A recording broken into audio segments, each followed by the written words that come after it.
नमस्कार, मैं doctor Narayan Pandey allergy asthma centre की ओर से। बहुत से लोग बहुत खांसी होता है, रात को सोने जब जाते हैं तब बहुत खांसी होता है, बहुत ज़ोर-ज़ोर से ढाँ-ढाँ करके आवाज़ करके खांसी होता है और खुद तो परेशान होते होते हैं, आस-पड़ोस के कमरे में भी जो लोग सोए रहते हैं उनको भी परेशानी होता है इस आवाज़ से। आज ये लेके चर्चा करेंगे।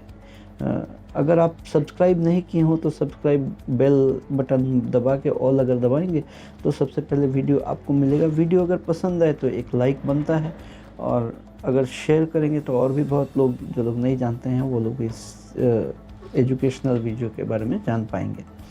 तो बहुत लोगों को इस तरह से खांसी होता है और आस पड़ोस घर के लोग परेशान होते हैं, इतना खांसी, नींद में भी डिस्टर्बेंस हो जाता है। जिसको खांसी हो रहा है उसको नहीं, उसके बगल में सोने वाले को का भी रात खराब होता है। अच्छा, हम लोग तो महसूस करते हैं कि चलो सिर्फ खांस रहा है, लेकिन जो खांस रहा है वो महसूस करता है कि ये सिर्फ खांसी छाती का खांसी नहीं है।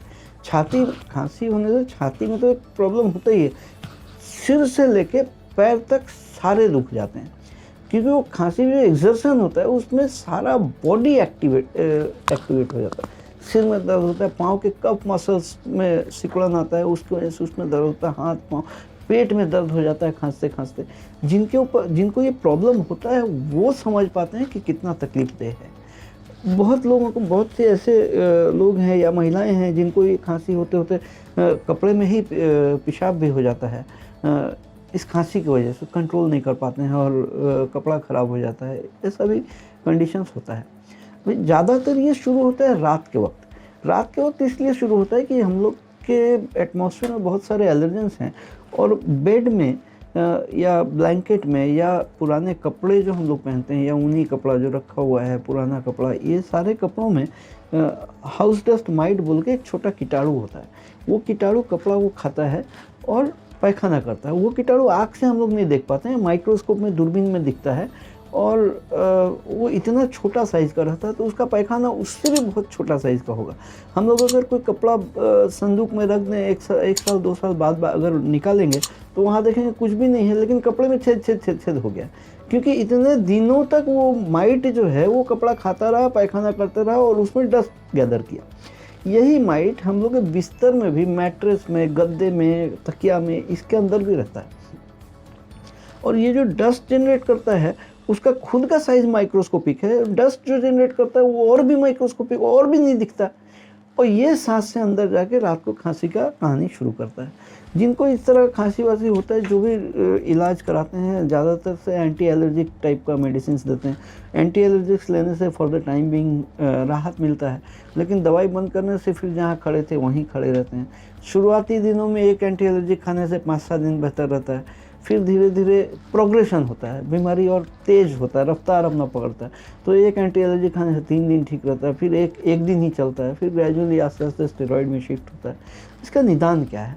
हम लोगों को ज़रूरत है मॉडिफाइड स्किन प्रिक टेस्ट चमड़े में करने का, पहचान करने का किन किन चीज़ों से एलर्जी हो रहा है, कितना परिमाण में हो रहा है। कारण जान जाएंगे तो निवारण करना आसान हो जाएगा।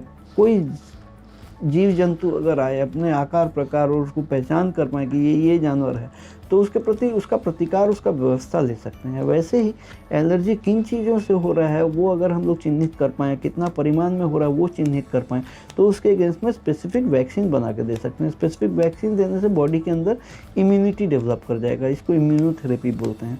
रोग प्रतिरोध क्षमता जब बढ़ जाएगा, जिन चीज़ों से एलर्जी हो रहा है उसके खिलाफ जब एक वॉल बन जाएगा, सो नेचुरली आतंकवादी तो हमला नहीं कर पाएगा और आपका ज़िंदगी बहुत बेहतर बन सकता है। उससे निदान उसका हो सकता है, उससे निवारण पा सकते हैं, उससे निजात पा सकते हैं। इन चीज़ों का अगर ज़रूरत पड़े, अगर किसी आपके किन्हीं को भी सेवा लेने का ज़रूरत पड़े तो नीचे अपॉइंटमेंट नंबर में फ़ोन करके, रोनिता के नंबर में फ़ोन करके अपॉइंटमेंट लेके और ख़ुद को आना पड़ेगा एलर्जी टेस्ट करने के लिए। बहुत से बंधु फ़ोन करके बोलते हैं डॉक्टर साहब ऑनलाइन कंसल्टेशन कर लीजिए। ऑनलाइन कंसल्टेशन करने का ज़रूरत है तो आप अपने लोकल डॉक्टर से दिखा के online for the time being बेहतरी में रहिए। और परमानेंट सॉल्यूशन लेना हो, क्योंकि स्किन प्रिक टेस्ट करने के लिए आपके चमड़े का ज़रूरत है, चमड़े के ऊपर ही जांच होगा और सामना सामनी देख के जांच होगा, इसलिए उसके लिए आना पड़ेगा और अपॉइंटमेंट लेके आप आके परिसेवा ले सकते हैं। आज के लिए इतना ही। आप लोग स्वस्थ रहें, खुशी रहें। मैं doctor Narendra Pandey, allergy asthma centre की ओर से।